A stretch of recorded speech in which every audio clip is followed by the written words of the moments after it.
জিজ্ঞাসা করলো কেন পড়াইতে পারবেন না? বলতেছে হুজুর এটা আমি বলতে পারবো না, আমি পড়াইতে পারবো না, এটাই কথা। তখন হুজুর গাউসে পাকের আব্বাজান খুব রাগান্বিত হইছে। ঘরের ভিতর থেকে একটা বেত হাতে নিয়ে বের হইছে। যেই মাত্র গাউসে পাক বেত হাতে দেখলেন, দেখার পরে তিনাদের বাড়ির কিনারে বিরাট বড় একটা কবরস্থান ছিল। এই কবরস্থানের উপর দিয়া মাঝখান দিয়া রাস্তাও ছিল। তিনি এই মাঝখানের রাস্তা দিয়া দৌড় মারছেন বাঁচার জন্য। নিশ্চয়ই আব্বাজান আমাকে আঘাত করবেন, মারবেন। যেই মাত্র দৌড় মারছেন গো, দৌড় দেওয়ার সঙ্গে সঙ্গে পিছনে পিছনে হুজুর গাউসে পাকের আব্বাজানও দৌড়াইতেছেন। দৌড়াইয়া খুঁজে তো আর পাচ্ছেন না, বারবার বলতেছেন ধরতে পারছেন না, বারবার বলতেছেন বাবা তুমি আর দৌড়াইও না, তাড়াতাড়ি করে একটু থামো, কারণ তুমি কেন হুজুরের সঙ্গে বেয়াদবি করছো? বলতেছে আব্বাজান আমি কোনো বেয়াদবি করি নাই। এই কথা বললে কি হবে, বেত নিয়ে তো দৌড়ানি আর বন্ধ নাই। এবার হুজুর গাউসে পাক দেখতেছে যে তিনার আব্বা থামতে আসে না।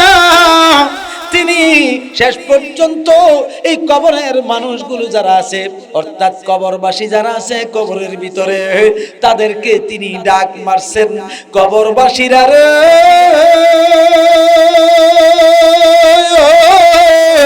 ও কবরবাসীরা, এখনো কি তোমরা কবরে শুয়া শুয়া থাকবা? আমার আব্বা আমি আব্দুল কাদিরকে মারার জন্য বেত হাতে নিয়ে দৌড়াইতেছে, তোমরা কি সেটা দেখতে পাও না? এখনো কি তোমাদেরকে বলে দিতে হবে তাড়াতাড়ি করে আমার আব্বাজানকে ফেরাও, নতুবা কিন্তু অন্যরকম হয়ে যাবে। এবার যেই মাত্র কবরবাসীকে ডাক দিল, ডাক দেওয়ার সঙ্গে সঙ্গে কবরের থেকে লাশগুলো যার যার কবরের পারে উইটা দাঁড়ায়া যায়। যেই মাত্র হযরতে আবু সালেহ জঙ্গি মুসা রহমাতুল্লাহ আলাইহি এই কবরের পারে মানুষ দেখলো, দেখার সঙ্গে সঙ্গে চিন্তা করতে লাগলো হায় হায় আমার আব্দুল কাদির তো সাধারণ কোনো ছেলে নয়, এটা তো হইতেই পারে না, এটা তো সাধারণ কোনো ছেলে না, তাকে আঘাত করা তো এটা অন্যায়। এবার তিনি বেত ফেলে দিয়ে বলছেন এ বাবা আব্দুল কাদির কি বলেছো কবরবাসীকে? কবরবাসীরা উইটা উইটা যার যার কবরের কিনারে দাঁড়ায়া দাঁড়ায়া যাইতেছে আর আমাকে বাধা প্রদান করতেছে, তোমাকে যেন আঘাত না করি, তোমাকে যেন না দৌড়াই। এই বাবা আব্দুল কাদির তুমি ফিরে যাও, তুমি আর দৌড়াইও না, আমি তোমাকে মারার চিন্তা ভাবনাও করছি না, আমি তোমাকে মারার বিষয়টা মন থেকে দূর করলাম, বেত হাত থেকে ফেলে দিলাম, তুমি আর দৌড়াইও না। এই কথা বলার সঙ্গে সঙ্গে হুজুর গাউসে পাক যখন পেছন ফিরলেন, তখন হুজুর গাউসে পাক দেখেন তিনার আব্বাজানও দাঁড়ায়া রইছে। তিনি ডাক দিয়ে বলে কবরবাসীরা এবার তোমরা যার যার কবরে চলে যাও, আর তোমাদেরকে দাঁড়াইতে হবে না। এবার সকল কবরবাসীরা কবরের ভিতরে চলে গেল। এবার হুজুর গাউসে পাক আসলেন, আসার পরে জিজ্ঞাসা করতেছে আব্বাজান আগে জবাব দেন আমাকে মারার জন্য কেন বেত হাতে নিলেন? আমাকে একটা বিষয় দিছে হুজুর গাউসে পাকের জীবনী আলোচনা করার জন্য।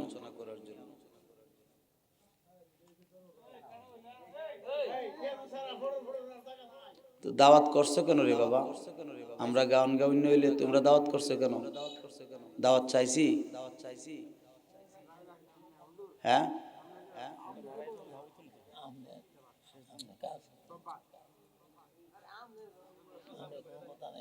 এখানে তো কোনো খারাপ কথা বলা হয়েছে না, বলা হয়েছে যে একজন আলেম আসলে স্টেজ ছাড়া উচিত।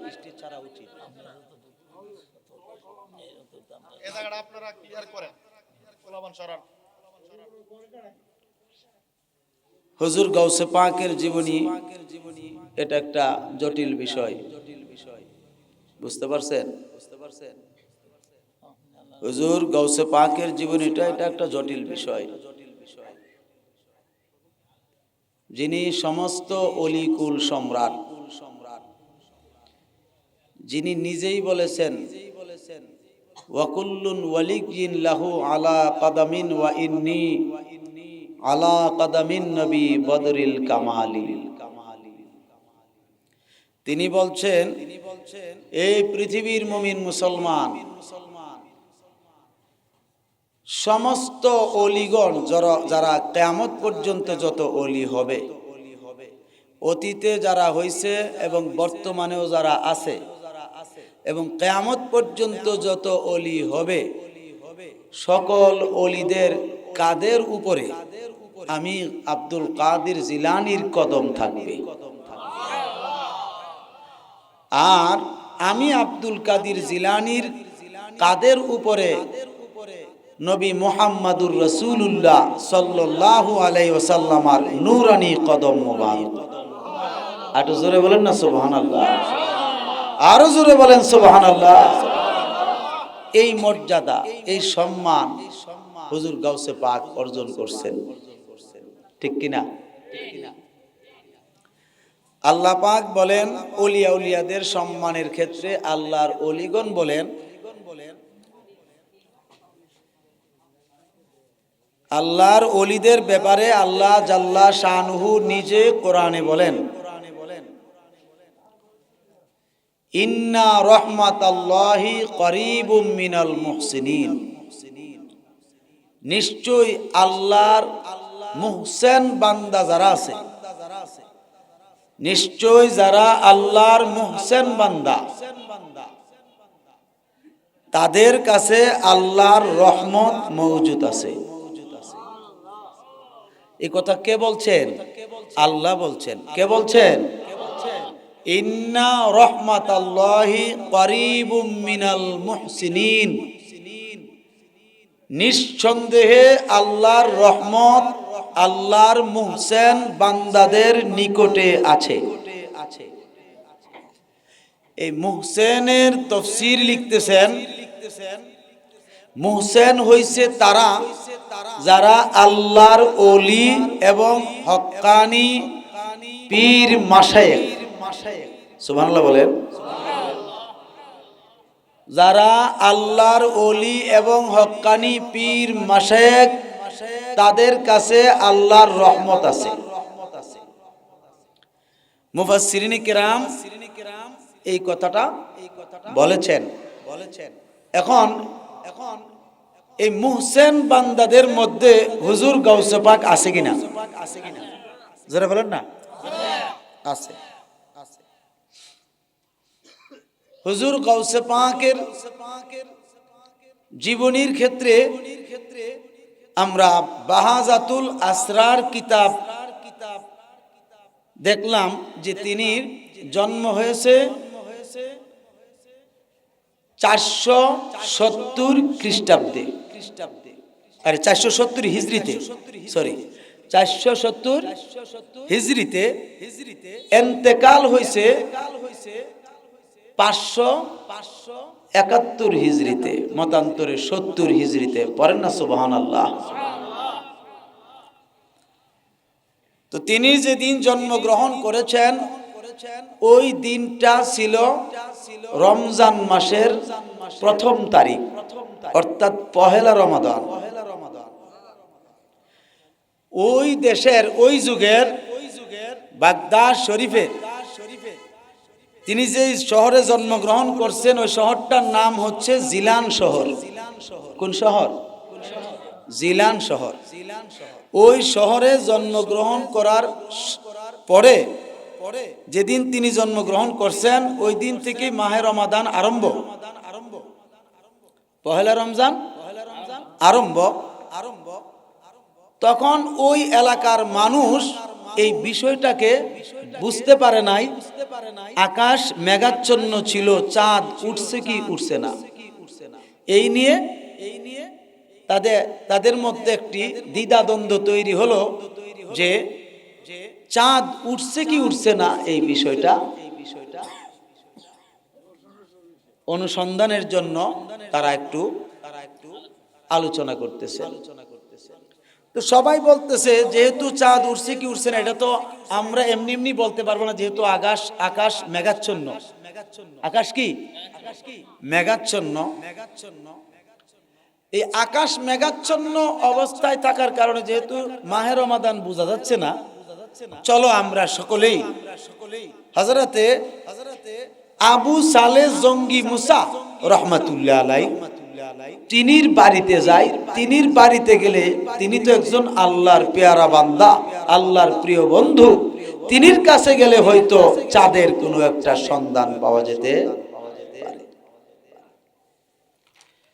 যখন সকলে তিনির বাড়িতে গেলেন, ওই এলাকার মুসলমানেরা যাওয়ার পরে তখন হুজুর গাউসে পাকের আম্মাজান পর্দার আড়াল থেকে ডেকে বলতেছেন যে আমার আব্দুল কাদির জিলানী আজকে সুবহে সাদেকের জন্মগ্রহণ করেছে। করার পরে সুবহে সাদেকের সময় আমার বুকের দুধ পান করেছে, এই পর্যন্ত তিনি কোনো দুধ পান করেননি। 10টা, 10:30 কি 11টা হবে, এই পর্যন্ত আমার আব্দুল কাদির বুকের দুধ পান করেনি।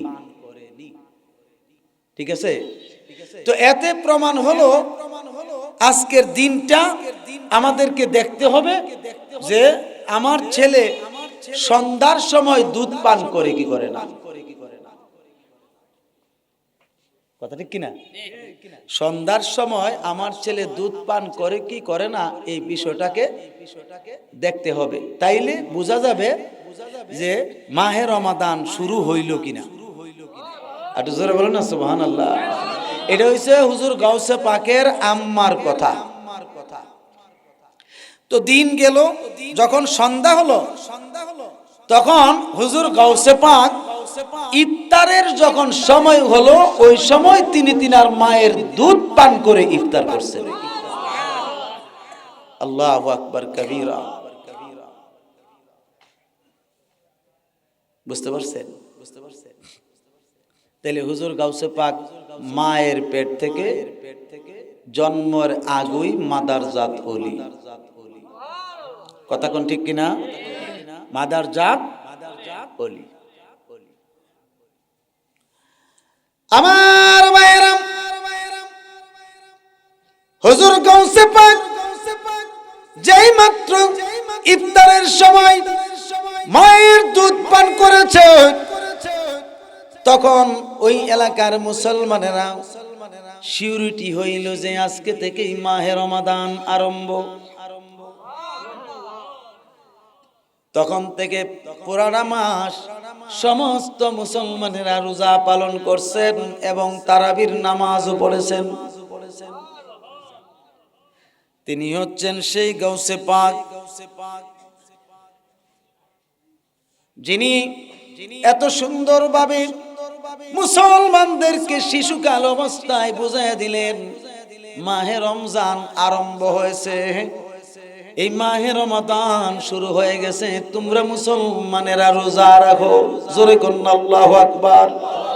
মুহাব্বতে বলেন না ইয়া রাসূলুল্লাহ, আওয়াজ করে বলেন ইয়া ওলি আল্লাহ, সালাতুন ইয়া রাসূলুল্লাহ।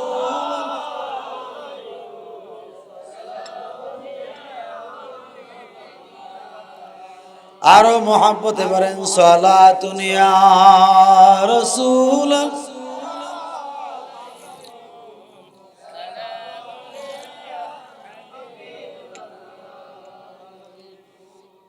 अस्सलाम आए नूरे चश्मे अंबिया, अस्सलाम आए बादशाह है औलिया, सलातुनिया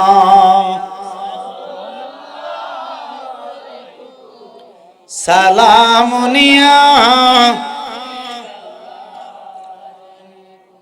सलातुनिया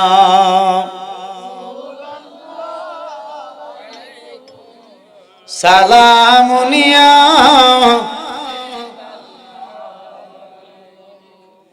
আমার ভাইরা, হুজুর গাউসে পাকের বয়স যখন 3 বছর 3.5 বছর হলো, বাহাজাতুল আসরার কিতাবে উল্লেখ রয়েছে হুজুর গাউসে পাকের জীবনী যেহেতু আলোচনা করার কথা বলছেন, আমি জীবনী থেকে শুরু করছি। হুজুর গাউসে পাক যিনি হচ্ছেন অলিকুল সম্রাট, অলিদের শাহানশাহ, 3 বছর 3.5 বছর বয়স যখন তিনির হলো, তিনির আব্বাজানকে তিনার আম্মাজান বলতেছেন, আমার আব্দুল কাদিরকে তো কোরআন শরীফ শিক্ষা দিতে হবে। কি শিক্ষা দিতে হবে? কোরআন শরীফ। এই জন্য শিশুকালে বাচ্চাদেরকে কোরআন শরীফ শিক্ষা দেওয়া সবচেয়ে বড় ফরজ। সবচেয়ে বড় ফরজ কোরআন শরীফ শিক্ষা দেওয়া। আর এখন তো বর্তমানে কয়েক বছর যাবত পর্যন্ত শিশুকালে কোরআন শরীফ পড়ার জন্য, শিক্ষা গ্রহণ করার জন্য মক্তবে দেয় না, দিয়ে দেয় কিন্ডার গার্ডেনে, ইংরেজি শিখার লাগে, তাই না? কিন্তু হুজুর গাউসে পাক আব্দুল কাদের জিলানী বাগদাদি আল গিলানী রাহমাতুল্লাহ আলাইহি, তিনির ব্যাপারে তিনির আম্মাজান বলছেন, স্বামী গো আমার আব্দুল কাদিরকে কোরআন শরীফ শিখাইতে হবে, তাড়াতাড়ি করে মক্তবে পাঠাইয়া দেওয়ার দরকার। যখন তিনাকে সকালবেলা তিনার আম্মাজান এই কথা বলার পরে তিনির আব্বা সকালবেলা নিয়ে গেলেন মক্তবে। বলে, হুজুর আমার এই ছোট্ট মাসুম বাচ্চাটা, তার নাম হচ্ছে মোহাম্মদ আব্দুল কাদের, আমার এই ছেলেটারে আপনি কোরআন শরীফ শিখাইয়া দিবেন। আমি আপনার কাছে রেখে যেতে চাই, আপনি আমার সন্তানটারে কোরআন শরীফ শিখাইবেন। কি শিখাইবেন? জোরে বলেন না, কি শিখাইবেন? কোরআন শরীফ। তখন বলছে, হুজুর চিন্তার কোনো কারণ নাই, আপনার ছেলেটারে আমার কাছে রাইখা যান। ইমাম সাহেব হুজুরের কাছে যদি ছোট শিশু বাচ্চা যখন দেওয়া হয়, তখন দেখবেন ইমাম সাহেব হুজুর আদর করে কাছে বসায়, পাশে একদম ডান পাশে অথবা বাম পাশে বসায়। ইমাম সাহেব বড় মায়া করে মহাব্বত করে বসায়, পাশে বসায়া সুন্দর করে তিনাকে শিক্ষা দেওয়ার জন্য আদর করে শিখানোর চেষ্টা করে। ঠিক কিনা? ঠিক তেমনি ভাবে হুজুর আব্দুল কাদের জিলানীকে ডান পাশে বসাইয়া ইমাম সাহেব হুজুর বলতেছেন, বাবা আপনি পড়েন, আউযু বিল্লাহি মিনাশ শাইতানির রাজিম। বলেন না সুবহানাল্লাহ। যেই মাত্র বলছে যে আপনি পড়েন আউযু বিল্লাহি মিনাশ শাইতানির রাজিম, হুজুর গাউসে পাক একদম নীরব। একদম কি? নীরব। কোনো জবাব দেন না। হুজুর জিজ্ঞেস করলেন, বাবা পড়ো না কেন? আউযু বিল্লাহ তুমি পড়ো। বলতেছে, হুজুর মনে কিছু নিবেন না, আউযু বিল্লাহটা আমি অনেক আগেই মুখস্থ করে রেখেছি। আপনি যদি এর উপরে জানা থাকে আপনি আমাকে পড়ায়া শোনান। তখন হুজুর বলছেন, ঠিক আছে, যেহেতু আউযু বিল্লাহি মিনাশ শাইতানির রাজিম এটা সহজ একটা কালাম, ঠিক কিনা? তাইলে আমি এরপর একটা বলি, পড়ো বিসমিল্লাহির রহমানির রহিম। যখন বিসমিল্লাহ পড়ছে এরপর হুজুর গাউসে পাক নীরব। হুজুর গাউসে পাক নীরব। ডাক দিয়ে বলতেছে, বাবা নীরব কেন রইলা? বিসমিল্লাহ শরীফ কেন পড়ো না? হুজুর গাউসে পাক ডাক দিয়ে বলে, হুজুর মনে কিছু নিবেন না, আমি বিসমিল্লাহ শরীফ অনেক আগেই মুখস্থ করে রেখেছি। আপনি যদি এর উপরে জানা থাকে আপনি পড়ান। তখন ইমাম সাহেব হুজুর বলেছেন, তাইলে তুমি পড়ো, আলহামদুলিল্লাহি রাব্বিল আলামিন আর রহমানির রহিম মালিক ইয়াউমিদ্দিন। সূরা ফাতিহা পড়ছে, কিন্তু হুজুর গাউসে পাক আর পড়ে না, তিনি নীরব। জিজ্ঞাসা করতেছে, বাবা আপনি পড়েন না কেন? হুজুর গাউসে পাক বলেন, হুজুর মনে কিছু নেবেন না, আপনি আর কষ্ট করে পড়া লাগবে না, আমি আব্দুল কাদের জিলানী পড়তেছি, আপনি শুধু শুনতে থাকেন। হুজুর গাউসে পাক আউযু বিল্লাহ শরীফ বিসমিল্লাহ শরীফ পড়া সূরা ফাতিহা পড়লেন, এরপরে আবার বিসমিল্লাহ শরীফ পড়লেন, পড়ার পরে সূরা বাকারা থেকে অর্থাৎ আলিফ লাম মিম থেকে পড়া শুরু করলেন। পড়তেই আছেন ইমাম সাহেব হুজুর শুনতে আছে আর হুজুর গাউসে পাক থামছেন না, খালি পড়তে আছেন। পড়তে 18 পারা কোরআন শরীফ যত আছে 18 পারা সম্পূর্ণটা 18 পারা মুখস্থ তেলাওয়াত কইরা হুজুর গাউসে পাক ইমাম সাহেব যখন শুনাইয়া দিলেন, ইমাম সাহেব এক দৃষ্টিতে হুজুর গাউসে পাকের দিকে তাকায়া রইছে আর বলতেছে, বাবা আপনি পড়েন না কেন? আর পড়েন না কেন? বলতেছে, হুজুর এই 18 পারাই আমার মুখস্থ, 19 পারা থেকে যদি আপনার জানা থাকে আমাকে পড়ায়া দেন। আল্লাহু আকবার, ইয়া রাসূলুল্লাহ, জিন্দাবাদ জিন্দাবাদ, আমরা আছি সেখানে, জিন্দাবাদ জিন্দাবাদ, ইয়া আউলিয়া। ইমাম সাহেব হুজুরে বলে যে, বাবা 19 পারার থেকে আমি পড়াইতাম?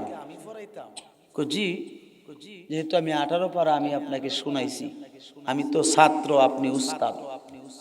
সুবহানাল্লাহ বলবেন না? আমি ছাত্র, আপনি হইলেন উস্তাদ। হুজুর আপনি দয়া করে 19 পারার থেকে আমারে পড়ান। তো যেই ছাত্র 18 পারা কোরআন শরীফ মুখস্থ শোনাইতে পারে শিশুকালে, শিশু অবস্থায় 3 বছর 3.5 বছর বয়স,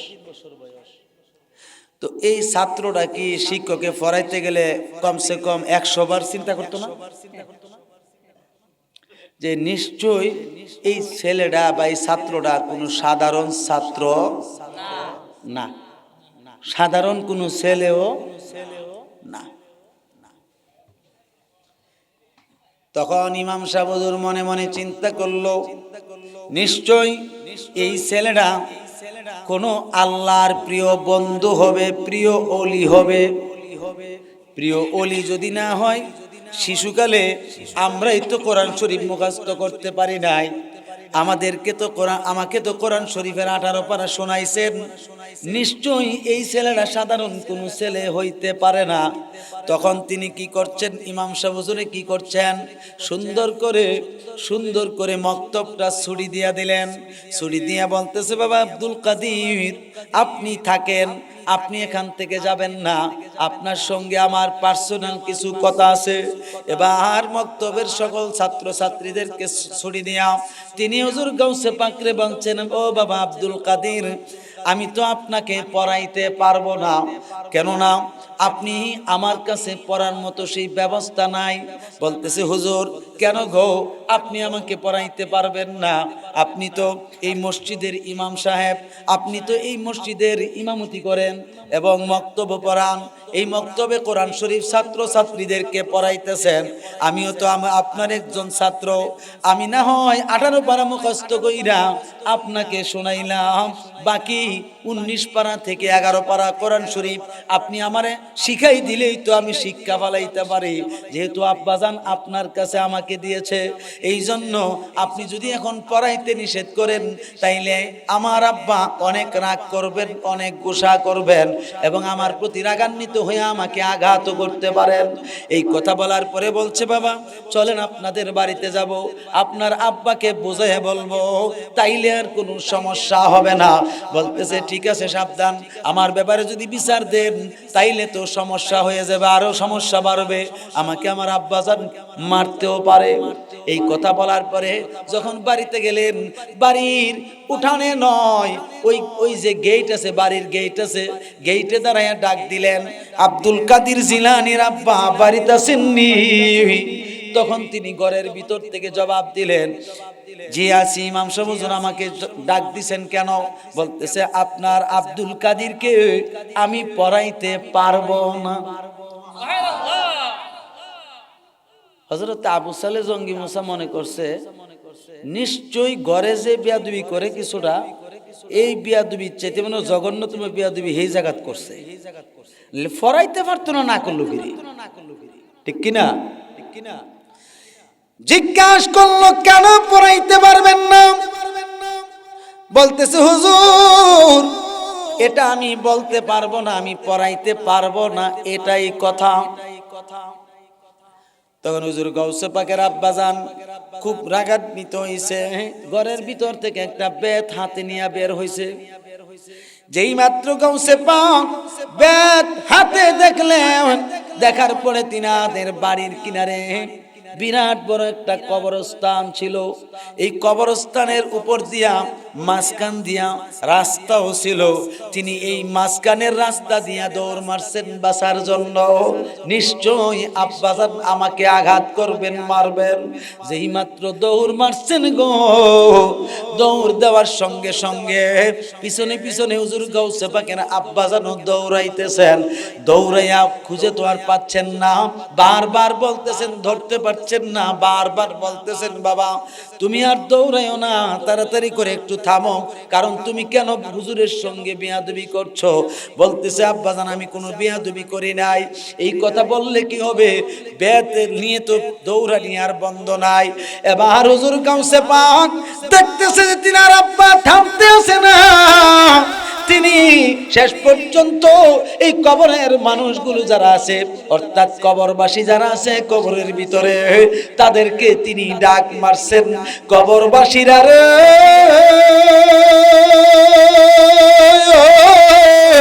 ও কবরবাসীরা, এখনো কি তোমরা কবরে শুয়া শুয়া থাকবা?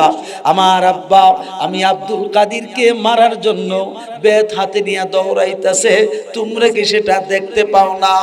এখনো কি তোমাদেরকে বলে দিতে হবে তাড়াতাড়ি করে আমার আব্বাজানকে ফিরাও, নতুবা কিন্তু অন্যরকম হয়ে যাবে। এবার যেই মাত্র কবরবাসীকে ডাক দিল, ডাক দেওয়ার সঙ্গে সঙ্গে কবরের থেকে লাশগুলো যার যার কবরের পারে উইটা দাঁড়ায়া যায়। যেই মাত্র হযরতে আবু সালে জঙ্গি মুসা রহমাতুল্লাহ আলাইহি এই কবরের পারে মানুষ দেখলো, দেখার সঙ্গে সঙ্গে চিন্তা করতে লাগলো, হায় হায় আমার আব্দুল কাদের তো সাধারণ কোনো ছেলে নয়, এটা তো হইতেই পারে না, এটা তো সাধারণ কোনো ছেলে না, তাকে আঘাত করা তো এটা অন্যায়। এবার তিনি বেত ফেলে দিয়ে বলছেন, এ বাবা আব্দুল কাদের কি বলেছো কবরবাসীকে? কবরবাসীরা উইটা উইটা যার যার কবরের কিনারে দাঁড়ায়া দাঁড়ায়া যাইতেছে আর আমাকে বাধা প্রদান করতেছে, তোমাকে যেন আঘাত না করি, তোমাকে যেন না দৌড়াই। এই বাবা আব্দুল কাদের তুমি ফিরে যাও, তুমি আর দৌড়াইও না, আমি তোমাকে মারার চিন্তা ভাবনাও করছি না, আমি তোমাকে মারার বিষয়টা মন থেকে দূর করলাম, বেত হাত থেকে ফেলে দিলাম, তুমি আর দৌড়াইও না। এই কথা বলার সঙ্গে সঙ্গে হুজুর গাউসে পাক যখন পেছন ফিরলেন, তখন হুজুর গাউসে পাক দেখেন তিনার আব্বাজানও দাঁড়ায়া রইছে। তিনি ডাক দিয়ে বলে, কবরবাসীরা এবার তোমরা যার যার কবরে চলে যাও, আর তোমাদেরকে দাঁড়াইতে হবে না। এবার সকল কবরবাসীরা কবরের ভিতরে চলে গেল। এবার হুজুর গাউসে পাক আসলেন, আসার পরে জিজ্ঞাসা করতেছে, আব্বাজান আগে জবাব দেন, আমাকে মারার জন্য কেন বেত হাতে নিলেন? বলতেছে, বাবা কইও মাইক নেন, বাবা দাও না, একটু বাড়াই দাও না।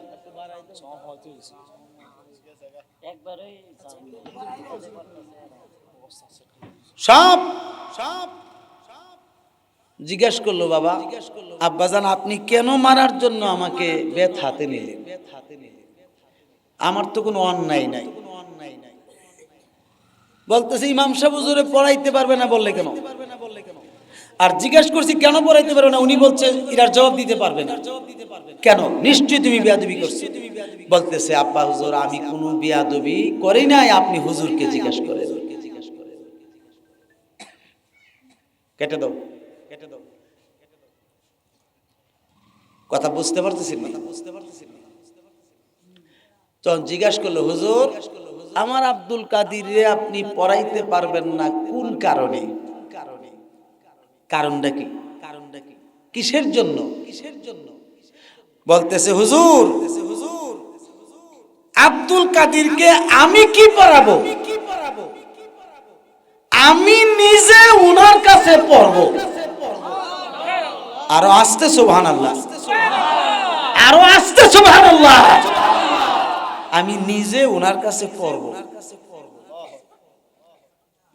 ইমাম সাহেব হুজুর আপনার কি মাথা ঠিক আছে? শিশু বাচ্চার কাছে আপনি বলবেন? আপনি বলতেছেন শিশু, আমিও বলতেছি শিশু। যদি শিশুই হয়ে থাকে তাইলে 18 পারা কোরআন শরীফ আমারে মুখস্থ শোনাইলো কিভাবে? আমি তো এই ছেলেকে পড়াইতে পারবো। আমি দেখা ফরিন্না মৌলবী, আমি দেখা ফরিন্না এবং ফরাইন্না হুজুর, ইমাম সাহেব হুজুর আমি নামাজ পড়াই সত্য এবং মক্তব পড়াই সত্য, কিন্তু আমি তো 18 পারা হাফেজ হইছি না। আমি ওনার কাছে পড়বো, এই জন্য আমি পড়াইতে পারবো না বলছি। হুজুর আবু সালে জঙ্গি মুসা বলে, বাবা হুজুর কি বলছে যে এটা কি ঠিক বলছেন, সত্য? জি আব্বা হুজুর সত্য বলছেন। তাইলে সত্য হইলে তো তুমি তো এর আগে কোনো মক্তবে পড়ো নাই, কোনো মাদ্রাসায় যাও নাই, কারো কাছে কোরআন শরীফ শিক্ষাও গ্রহণ করো নাই, তাইলে তুমি 18 পারা কোরআন শরীফ কেমন করে মুখস্থ করবা? হুজুর গাউসে পাক বলেন, আব্বাজান আমি যখন আমার আম্মাজানের রেহেমের মধ্যে ছিলাম, রেহেমের ভিতরে ছিলাম, তখন আমাকে আমার আম্মাজান রেহেমের ভিতরে রাইখা প্রত্যেক দিন সকালবেলা কোরআন শরীফ তিলাওয়াত করতেন। আমার আম্মাজান আমার জন্মগ্রহণ করার আগ পর্যন্ত তিনি 18 পারা কোরআন শরীফ তিলাওয়াত করছেন। আমি আমার আম্মাজানের পেটের ভিতরে 18 পারা কোরআন শরীফ তিলাওয়াত শুই না 18 পারার হাফেজ হইয়া যায়। যেই গাউসে পাক 18 পারার কোরআন শরীফ মার পেটে তেলাওয়াত শুই না হাফেজ হইতে পারে, এই গাউসে পাক বলতেছেন তিনার কিতাবে যে আমি আব্দুল কাদির জিলানী বলতেছি, আমার তরিকায় যারা বায়াত গ্রহণ করবে, অর্থাৎ কাদরিয়া তরিকা যারা বায়াত গ্রহণ করবে, তারা একজনও জাহান্নামে যাবে না। আটু জোরে বলেন না মারহাবা।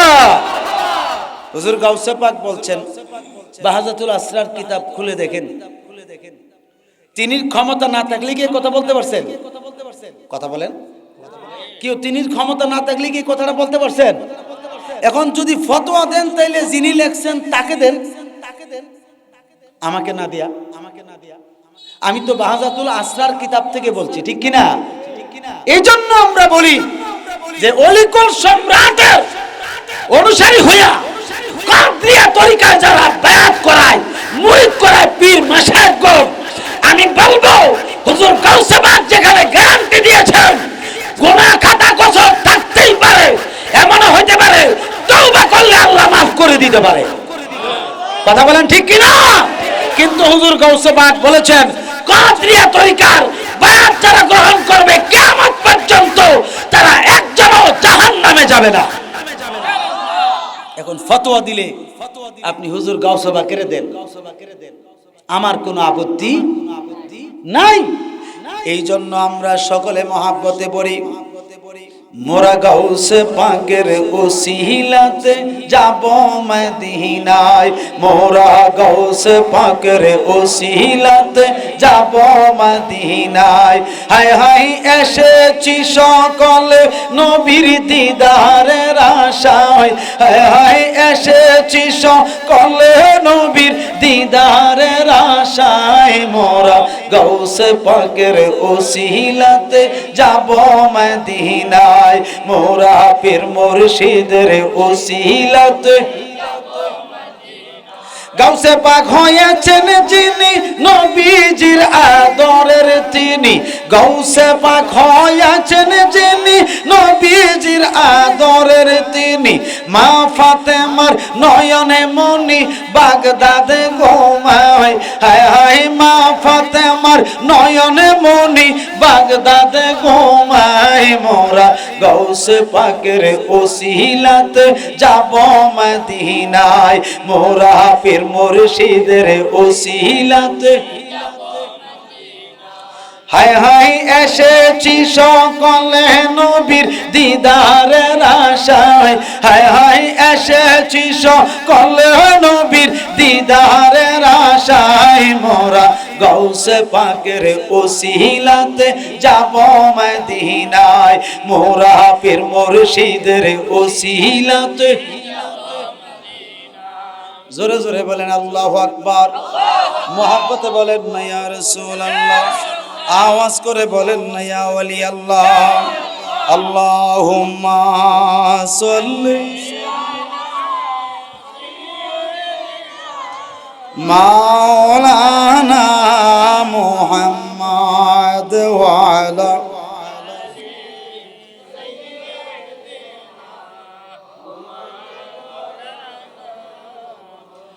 আরো মুহাব্বতে বলেন আল্লাহুম্মা সাল্লি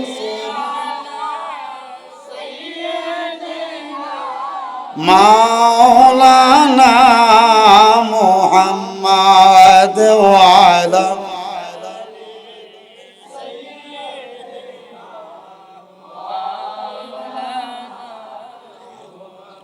ইয়া রাসূলুল্লাহ হাবিবি খালাক ইকতা তুই বরগজিদা জুম জালালে পাক বে হাম তা তুই আল্লাহুম্মা সাল্লি।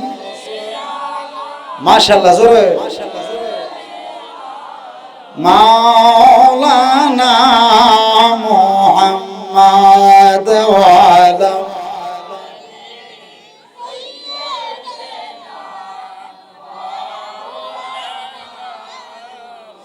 এই জন্য আল্লামা জালালউদ্দিন রুমি বলেন, তিনি সুন্দরভাবে বলতেছেন মসনবী রুমি শরীফের ভিতরে এই কথাগুলো আল্লামা ডক্টর ইকবাল রহমাতুল্লাহ আলাইহি লিখছেন তিনার কিতাবে। পীরে মাহাস্ত দরমিয়ানে আউলিয়া, পীরে মাহাস্ত দরমিয়ানে আউলিয়া, চো মুহাম্মদ দরমিয়ানে আম্বিয়া।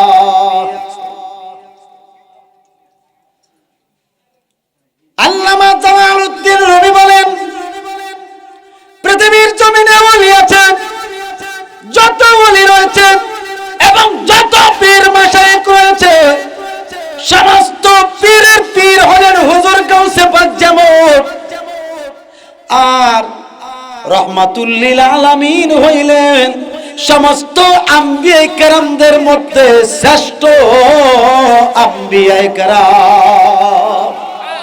আটু জোরে বলেন না সুবহানাল্লাহ, আটু জোরে বলেন না আল্লাহু আকবার, মুহাব্বতে বলেন ইয়া রাসূলুল্লাহ। আওয়াজ করে বলেন ইয়া ওলি আল্লাহ। এরপরে তিনি আরো বলেন চৌত জাতে পীরেরা কর দে কবুল, চৌত জাতে পীরেরা কর দে কবুল, हम खुदा दर दर जात शे अहमद, हम खुदा दर जात शे हामद, हम रसूल। जोरे করুনা সুবহানাল্লাহ। যখন তুমি কাউকে আপন পীর বলে গণ্য করবে, যখন তুমি কাউকে আপন পীর বলে গণ্য করো, তখন তখন তুমি কি করবা জানোনি? তুমি ধারণা করো যে তাহার মধ্যেই আল্লাহ ও আল্লাহর রাসূল বিদ্যমান আছে। কথা ঠিক কিনা? যখন আপনি পীর ধরেন, পীরকে আপনি মনে করেন যে আমার পীরের মধ্যে আল্লাহ রাসূল বিদ্যমান আছে, এই জন্য আমি পীরের চরণ ধরছি আল্লাহ পাওয়ার জন্য, আল্লাহ রাসূল পাওয়ার জন্য। কথা ঠিক কিনা? কিন্তু হুজুর গাউসে পাক বলেন আমার তরিকার অনেক খলিফা হবে কিয়ামত পর্যন্ত, সমস্ত খলিফারাই হইল আমার নবীর নায়েব, আমার নবীর নায়েব। তিনি বলতেছেন, হুজুর গাউসে পাক বলেন আমার নবীর ওয়ারিসগণের মাধ্যমে যারা আমার তরিকায় বায়াতে রাসূল গ্রহণ করবে, আমি আব্দুল কাদের জিলানী তাদের পক্ষেই আছি, আমি তাদের পক্ষেই আছি, আমি তাদের বিপক্ষে নয়। এই জন্য কাদরিয়া তরিকা এটা শ্রেষ্ঠতম তরিকা, এটার উপরে আর কোনো তরিকা নাই। ঠিক কিনা? হুজুর সাল্লাল্লাহু আলাইহি সাল্লামের অনুকূলে চারটা তরিকা আছে, কাদরিয়া, চিশতিয়া, নকশবন্দিয়া, মুজাদ্দিদিয়া, আছে না নাই? এই চারটা তরিকা হলো শ্রেষ্ঠ। এর সারা এই তরিকার অনুকূলে যত শাখা প্রশাখা আছে সকলেই চারটা তরিকার অন্তর্ভুক্ত থাকবে। তাদের প্রত্যেকের জন্য আল্লাহ রাসূল রাজি খুশি আছে না না? আর জোরে বলেন না আছে না নাই? যে হাত তুলে বলেন তো আছে না নাই? নারে তাকবীর। ইয়া রাসূলুল্লাহ, ইয়া রাসূল।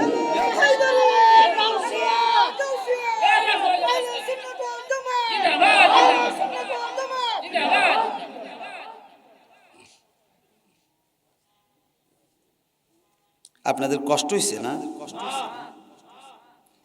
বেশি যন্ত্রণা দিতাম না, আমার পরেও তো আরেকজন বক্তা আছে, গাজী আরিফ বিল্লাহ ইয়া আছে না, তামিম বিল্লাহ সাহেব আছে না। এখন আপনারা বলেন, হুজুর গাউসে পাক যেখানে গ্যারান্টি দিবেন কাদরিয়া তরিকা অনুকূলে যারা আছেন, আমাদের কোনো চিন্তা আছে? তবে আমাদেরকে ইবাদত বন্দেগী করতে হবে। কি করতে হবে? আমার কথা শুনেন না, কি বলতে, কি করতে হবে? নামাজ ছাড়া যাবে না। 5 ওয়াক্ত নামাজ। কয় ওয়াক্ত নামাজ? আটু জোরে বলেন না, কয় ওয়াক্ত নামাজ? হুজুর গাউসে পাক কি 5 ওয়াক্ত নামাজ পড়েন নাই? খাজা গরিবে নামাজ কি 5 ওয়াক্ত নামাজ পড়েন নাই? এরপরে মুজাদ্দিদ আল-ফিসানি কি 5 ওয়াক্ত নামাজ পড়েন নাই? খাজা বাহাউদ্দিন নকশবন্দি কি 5 ওয়াক্ত নামাজ পড়েন নাই? এখন যদি আপনি ওলি হইতে চান, নামাজ অবশ্যই পড়তে হবে। কথা কোন ঠিক কিনা? আর যদি বলেন যে নামাজ পড়া লাগতো না, তাইলে তো আপনার সঙ্গে আর কোনো কথাই নাই। কি কোন? নামাজ লাগতো না যদি আপনি আমি বলি, তাইলে তো আর কোনো কথা নাই। হুজুর গাউসে পাকের আব্বা বলছেন, তাইলে এখন তো বুঝতে পারলাম আমার আব্দুল কাদের জিলানী সুন্দর করে বলছেন যে কথাটা বলছে, মুখস্থ যে করছে তাও স্বীকার করছে, কার কাছে শিখছে তাও স্বীকার করছে। এবার বলতেছে হুজুর তাইলে আপনি চলে যেতে পারেন। বলতেছে আমি তো যাওয়ার জন্য আসি নাই। যাওয়ার জন্য আসেন নাই মানে? কি করবেন? দেখেন না আমি যে গাড়ি লইছি, আর তো গাড়ি আনছেন তো কি তুই আপনি যাবেন না? আমি তো আপনার আব্দুল কাদের জিলানীর কদম ছাড়ছি না। বলতেছে আরে আমার আব্দুল কাদের তো ছোট শিশু, সে আপনাকে কি শিখাইবে? যিনি কোরআন শরীফ শিখাইতেন তিনি আমার অনেক কিছু শিখাইতেন। আমি তিনির কদম ছাড়ব না। আব্দুল কাদিরকে বলছে বাবা, বাবা এখন কি করো? বলতেছে আমি তো আপনাকে আমার সঙ্গে রাখতে পারবো না, আমি তো ছোট। আমি কি ছোট? আমি তো আমার আম্মার সঙ্গে থাকি। বলতেছে আপনি যতক্ষণ আপনার আম্মার সঙ্গে থাকবেন, আমাকে আপনি যেখানে রাখবেন আমি ওখানেই থাকবো। এরপরে যখন আপনি আপনার আম্মার কাছ থেকে আসবেন, আসার পরে আপনি যেভাবে বলবেন আপনাকে সেবা যত্ন করার, আমি এভাবেই করব। তবু আমি আপনার চরণে থাকতে চাই। বলতেছে হুজুর আপনি তো এত বড় একজন ইমাম সাহেব, আমি শিশু বাচ্চার কাছে আপনি থাইকা লাভ কি? বলে আমি এগুলি মানবো না, আমি চাকরি ছেড়ে দিছি, এই চাকরি আমার কোনো দরকার নাই। যেই মাত্র এই কথা বলল, হুজুর গাউসে পাকের আম্মা অন্দর মহল থেকে তিনার আব্বাকে সংবাদ পাঠাইছে বলে আব্দুল কাদিরকে ঘরে নিয়ে আসেন। এবার যখন ঘরে নিয়ে গেল, নেওয়ার পরে বলছে বাবারে তোমার কাছে কে থাকতে চাই? বলে মসজিদের ইমাম সাহেব হুজুর আমার জন্য পাগল হয়ে গেছে, তিনি থাকতে চান।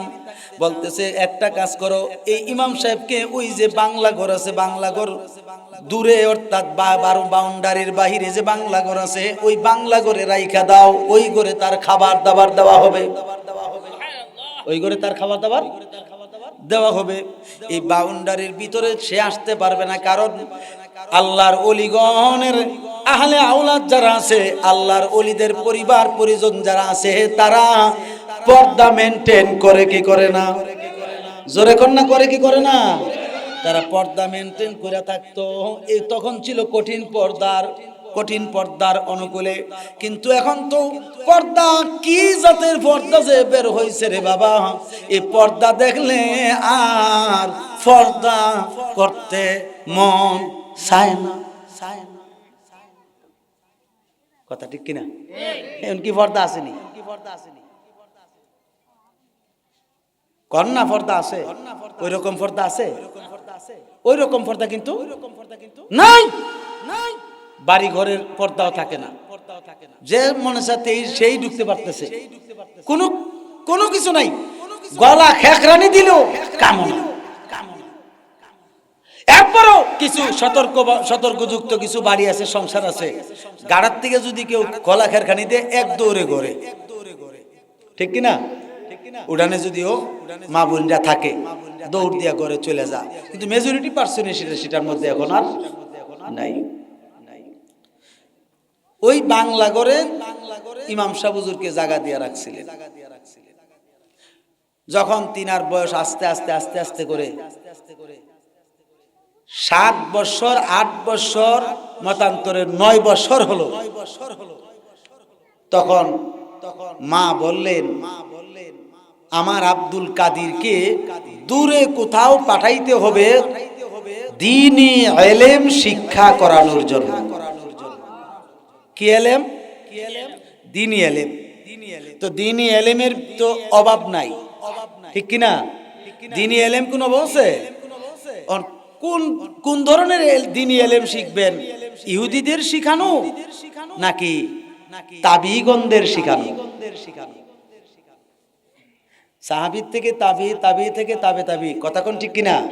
এই তাবে তাবিগণ সহ সাহাবায়ে কেরাম সহ এটি তো সবগুলো নবীর দেওয়া। কার দেওয়া? নবীর দেওয়া সে দ্বীনি ইলম। এই দ্বীনি ইলমটা শিক্ষা গ্রহণ করতে হইলে এখন যিনি গাউসে পাক শিক্ষা গ্রহণ করবেন তিনির কিন্তু প্রায় কয়েকজন উস্তাদ ছিলেন। দুনিয়ার জাহিরি জিন্দেগির ক্ষেত্রে তিনি অনেক উস্তাদ ছিলেন। সকল উস্তাদগণকে তিনি ওভারটেক করে অলিকুল সম্রাট হয়েছেন। এটা সাধারণ কোনো কথা না। ওই সমস্ত উস্তাদগণের কাছে তিনি দ্বীনি ইলম শিক্ষা গ্রহণ করবেন। এই জন্য মা বলতেছেন যে আমার ছেলেটাকে দূরে কোথাও পাঠানোর প্রয়োজন। এবার পাঠানোর প্রস্তুতি নিতে গিয়ে তিনি ছেলে সহ 12 জন একটা কাফেলা হইছে। কয়জন? 12 জন একটা কাফেলা হইল। এই 12 জন বিশিষ্ট কাফেলা বাগদাদ শরীফ থেকে ইয়েমেনের উদ্দেশ্যে রওনা দিলেন শিক্ষা গ্রহণ করার জন্য, শিক্ষা অর্জন করার জন্য ইয়েমেনের উদ্দেশ্যে। এই 12 জন বিশিষ্ট কাফেলা বাগদাদ শরীফ থেকে রওনা দিয়েছেন, তারা ইয়েমেনে যাবেন শিক্ষার জন্য। ইয়েমেনে যাওয়ার পথে রাস্তায় যখন তারা চলছিল, চলার আগে বাবা হুজুর গাউসে পাকরে যখন তিনার আম্মা রেডি করে পাঠাইছেন, তখন তিনির আম্মা যান তিনির পায়জামার, অর্থাৎ যে পায়জামার যে আস্তিন রয়েছে, আস্তিন, এই আস্তিনের ভিতরে 7টা স্বর্ণ মুদ্রা সেলাই করে ফিট করে দিয়েছেন।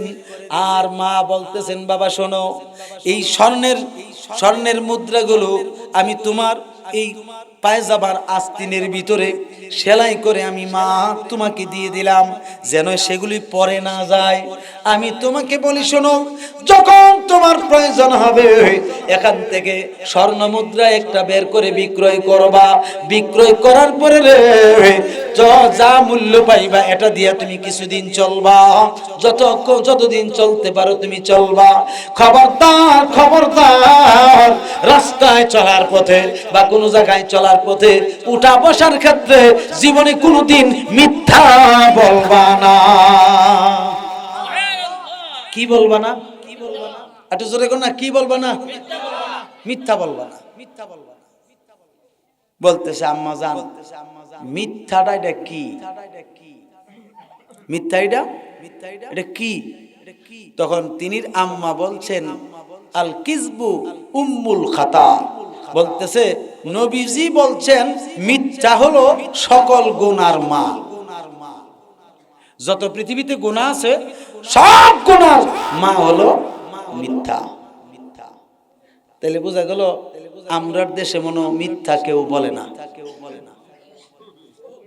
মিথ্যা নাই, সব সত্য কর। কিতা কর, মিথ্যা আছে না নাই? আরে মিয়া, কাই খে মিথ্যা। ফোনটা বেরিয়ে তো আরো মিথ্যা বাড়ছে। যদি থাকি আমরা বিশ্বরূপ কয় কিতা জানি না, আশুগঞ্জের কাছাকাছি। এটা একটা হেকমত আছে, আশুগঞ্জের কাছাকাছি। আসলে কোন জায়গায় কথা কোন? এই কথাটা কেন বলা হয়? এই কথাটা বলা হয় এই জন্য, যেহেতু দেশের পরিস্থিতি ভালো না, অনেক কিছু তো হইতে পারে। এই জন্য আলেম ওলামারা এই হেকমতটা খাটায়। আবার সাধারণ পাবলিক তো মশলা দিলে আমার সঙ্গে বসে থেকে ডাইরেক্ট বলতেছে বিশুরুর গরিবে নওয়াজ পাম্পে থেকে বলতেছে আমি তো নাসিরনগর বলছি। আলেম মানুষ, আমি কোথায় আসছি? আমি নাসিরনগর বলছি, তোমরা আয়সা আমার আজ্ঞায় লুয়ে যাও।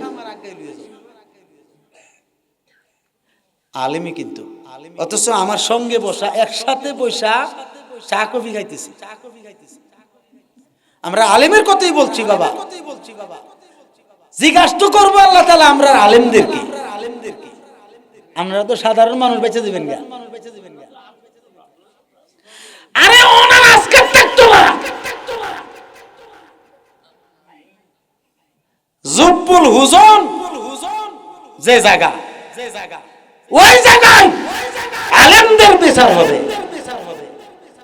জুব্বুল হুজন যে জায়গাটার থেকে বাঁচার জন্য দৈনিক 400 বার স্বয়ং 7টা দুজক 400 বার পানা চায় আল্লাহর কাছে, আল্লাহ ওইটা নিও না, ওই মাঠটা নিও না। জুব্বুল হুজন কথা বুঝিনি। যাই হোক বাবারা, মুখতাসার কিছু কথা বলার চেষ্টা করতেছি, খোলাসা, বেশি কথা বলবো না। আপনারা আস্তে আস্তে করে আপনাদের প্রধান অতিথিকে প্রস্তুতি নিতে বলেন। উনি আসলেই আমি স্টেজ ছাড়বো, আর আমি এমনি স্টেজ ছেড়ে দিতাম না যে বলে মানুষটি জায়গা, এটা করব না। একটু মহাব্বতে বলেন আল্লাহুম্মা সাল্লি সাইয়্যিদিনা মুহাম্মাদ নাবি শাফিয়ানা মুহাম্মদ নবী শাফিয়ানা মাওলানা মুহাম্মদ আল্লাহুম্মা সাল্লি সাইয়্যিদ ইচ্ছা করলে নূর নবীজি থাকতে পারতেন আরশে ইচ্ছা করলে নূর নবীজি থাকতে পারতেন আরশে হায়রে উম্মতের মায়ায় নবীজি শুয়া আসেন জমিনে আল্লাহুম্মা সাল্লি সাইয়্যিদিনা মুহাম্মদ নবী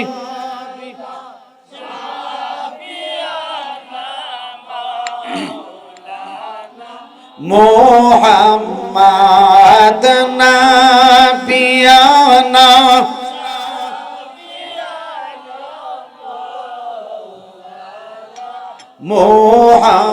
মুহাম্মদ আল্লাহুম্মা সাল্লি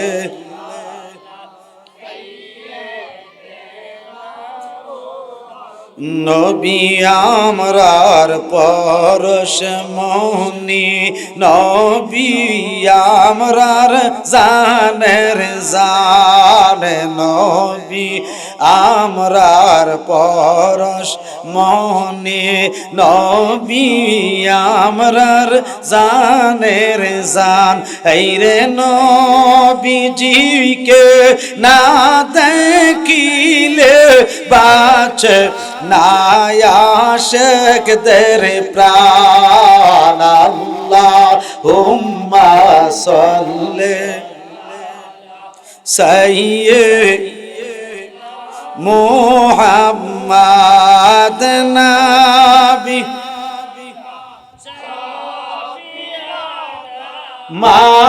মাওলানা মুহাম্মদ নবী শাফিয়ানা মাওলানা মুহাম্মদ আল্লাহুম্মা সাল্লি সাইয়্যিদিনা মুহাম্মদ। ভাইরা আমার, আমি যে কথাটা বলছিলাম হুজুর গাউসে পাকের জীবনীর বিষয়, তিনি আম্মাজান এই কথা শেখানোর পরে তারা 12 জন যখন রাস্তায় চলছে ইয়ামেনে যাওয়ার জন্য, চলার পথে রাস্তায় 40 জন ডাকাইতের হাতে তারা পড়ল। কাফেলা কয়জন? 12 জন। কতজন ডাকাইত?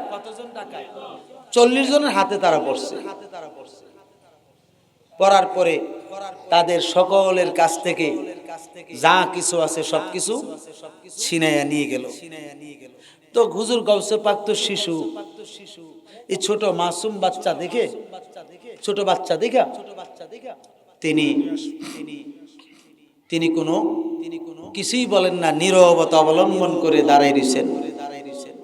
তো ডাকাইতের মধ্যে একজন ডাকাইত বলতেছে, এই শিশু বাচ্চাটার কাছে যায় লাভ নাই, ভয় পাবে, এইরকম দাও ছুরি দেখলে ভয় পাবে, এই শিশু বাচ্চাটার কাছে যাওয়ার দরকার নাই, এর কাছে কিছুই নাই, শিশু বাচ্চার কাছে আর কি থাকবে। তখন ডাকাইতের লিডার যিনি, তিনি বলতেছেন তোমরা কেউ যাইও না, অস্ত্র রাইখা তিনি গেলেন।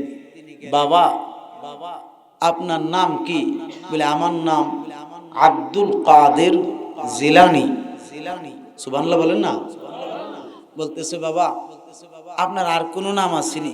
বলতেছে আমার নাম হচ্ছে মহিউদ্দিন আব্দুল কাদের জিলানী। বলতেছে এই নাম কে রাখছে? কো আমার আব্বা আম্মা রাখছেন। তোমার কাছে কি বাবা কিছু আছে? কো জি আমার কাছে আছে। আরো আস্তে কোন সুবহানাল্লাহ। ও আছে, কি আছে আপনার কাছে? বলতেছে আমার কাছে 7টা স্বর্ণ মুদ্রা আছে। কয়টা স্বর্ণ মুদ্রা? 7টা স্বর্ণ মুদ্রা আছে। কি বলো? জি আছে, আমার আম্মা আমাকে দিছেন। তখন বলতেছে দেখি, এভাবে উনাকে চেক করলেন, চেক করিয়া খুঁজে পেলেন না। বাবা তোমার কাছে তো কিছুই নাই, তুমি বলো স্বর্ণ মুদ্রা আছে, এটা কিভাবে সম্ভব? আপনি চাইলে আমি খুলে দিতে পারি। তখন সুন্দর করে বলে দেখাও তো দেখি। তখন ওই 7টা স্বর্ণ মুদ্রা এই পায়জামার আস্তিন থেকে তিনি কি করছেন, এটা খুলে 7টা স্বর্ণ মুদ্রা দিছেন। দেখা স্বর্ণ মুদ্রাটির দিকে তাকায়, আর তিনি যে বলছেন সত্য কথাটা, এই সত্য বাণীর দিকে খেয়াল করছেন। এই ডাকাইতের সর্দার বলছে বাবা আপনি তো মিথ্যাও বলতে পারতেন, কেন বললেন না? বলছে আমার আম্মা আমাকে শিক্ষা দিছেন, জীবনে যত বড় বিপদেই পড়ি মিথ্যা কথা যেন না বলি, এই জন্য আমি মিথ্যা বলি না। তখন ডাকাইতের সর্দার তার অন্তরের মধ্যে আল্লাহ পাকের রহমতের একটা ঢেউ খেলতেছে। বলেন না সুবহানাল্লাহ। আজকে তো আমাদের দেশে ওলিয়া উলিয়া পছন্দ করে না, ওলিয়া উলিয়াদের মাজারগুলো ভাঙচুর করতেছে, ঠিক কিনা কন? ভাঙচুর করতেছে না? অথচ আমাদের কওমি অঙ্গনের যে সমস্ত মুহাক্কিক ওলামায়ে কেরামরা তারাও কিন্তু বলছে যে আপনারা ওলিদের মাজার ভাঙবেন কেন? ওলিদের মাজার জিয়ারত করবেন, ভাঙবেন কেন? ভাঙার কথা তো বলা হয় নাই, বলছে জিয়ারত করতে, কিন্তু তাদের কথাও তারা মানে না, ভাঙতে আছে। এখনো বাঙ্গার মধ্যেই তারা আছে, বাঙ্গা কি বন্ধ করছে? ভাঙতে আছে। তো আমার কথা হলো কি, ওলিদের আলোচনা যাদের পছন্দ হয় না, আমরা তো তাদেরকে অন্য কোনো ফতোয়াও দেই না, ঠিক কিনা?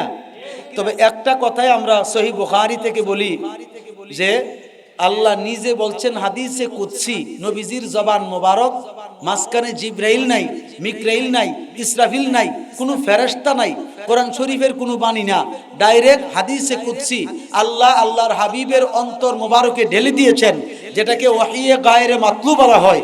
তিনি সুন্দরভাবে বলে দিয়েছেন মান আদা লি ওয়ালিয়ান ফাকাদ আযানতুহু বিল হারবে। আল্লাহর নবীর জবান মোবারক দ্বারা আল্লাহ নিজে বলছেন যে সমস্ত ব্যক্তিরা আমার ওলিদের সঙ্গে দুশমনি রাখে, আমার ওলিদের বিরোধিতা করে, আমি আল্লাহ নিজে তাদের বিরুদ্ধে যুদ্ধের ডিক্লেয়ার দিলাম। তো এই হাদিসে কুদসি বুখারী শরীফ থেকে বলা কি অন্যায়? কথা বলেন, এটা কি অন্যায়? এখন তারা এই হাদিসটাকেও জাল হাদিস বানানোর জন্য চেষ্টা করতেছে।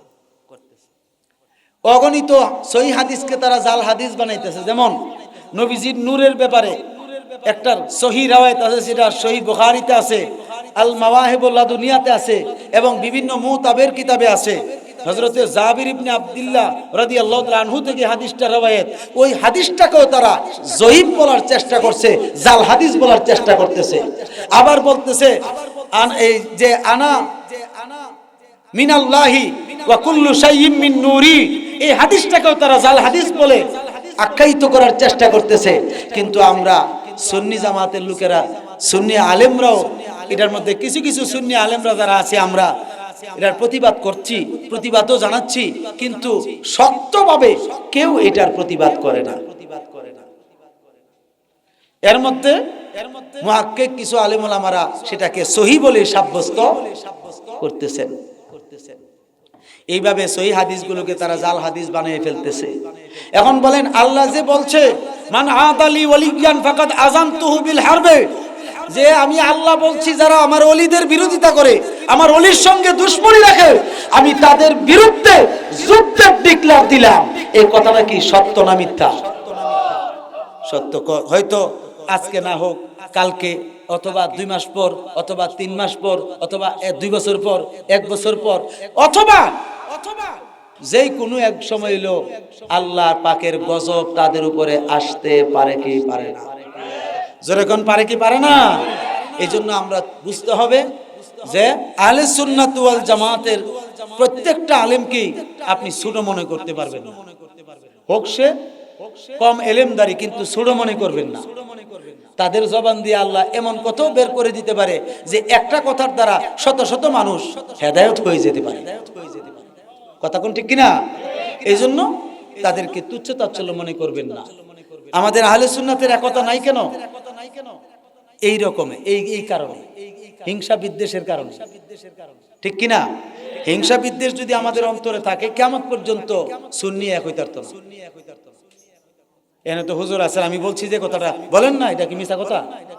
এই জীবনে আপনি এক হইতে পারবেন না। কারণ কি? হিংসা যতক্ষণ পর্যন্ত আমাদের অন্তর থেকে দূর না করবে। কথা ঠিক কিনা? যাই হোক বাবারা আমার, এখানে 40 জন ডাকাত, ডাকাইতের লিডার বলতেছে যাও যাও, আর আমরা জীবনে ডাকাতি করব না। কারণ যেই সত্য বাণী পাইছি মায়ের সন্তানের কাছ থেকে, এই সন্তান আজকে আমাদের চোখের সামনে পড়ছে, নিশ্চয়ই কোনো না কোনো আল্লাহর পেয়ারা বান্দা হতে পারে। আমরা তো জীবনে অনেক পাপ করেছি, অনেক অন্যায় করেছি, অনেক ভুল করেছি, অনেক অন্যায় করেছি। এই অনেক অন্যায়ের কারণে হয়তো আমাদের দুজক অনিবার্য হয়ে যেতে পারে।